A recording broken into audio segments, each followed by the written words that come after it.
सारी की सारी जो मशीनें होती हैं, पूल, ब्रिज या फिर जितने पिलर्स बने होते हैं, ये सभी में ना ये इलास्टिक लिमिट का बहुत बड़ा रोल प्ले होता है। क्योंकि कोई भी बॉडी एक हद तक चीजों को सह सकती है, उस हद का ही नाम है इलास्टिक लिमिट। कोई भी बॉडी एक हद तक, जिस हद तक तुम अपने आप को स्ट्रेच कर सकते हो, उस हद को हम बोलते हैं क्या? Elastic limit.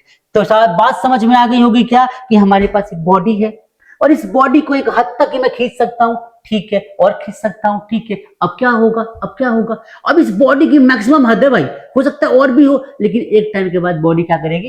टूट जाएगी और मेरे पास दो टुकड़े सामने। मतलब कि जिस हद तक एक बॉडी स्ट्रेच हो सकती है, जिस हद तक एक बॉडी इलास्टिक बिहेवियर को शो कर सकती है, दैट लिमिट, दैट हद इज कॉल्ड इलास्टिक लिमिट। आई बात समझ में? तो इलास्टिक लिमिट का मतलब क्या होता है कि up to which a body can be stretched, up to which a body is elastic behavior, up to which a body showing their elasticity is called elastic limit. किसी बॉडी को elastic limit तक set करोगे तो ठीक है, उसके बाद जाओगे तो क्या होगा? बॉडी परमानेंट सेट को अटेंड करेगी, फिर क्या होगा? बॉडी परमानेंट सेट को जैसे ही लेना चाहेगी टूट जाएगी, मतलब कि बॉडी के अंदर परमानेंट सेट आ जाएगा।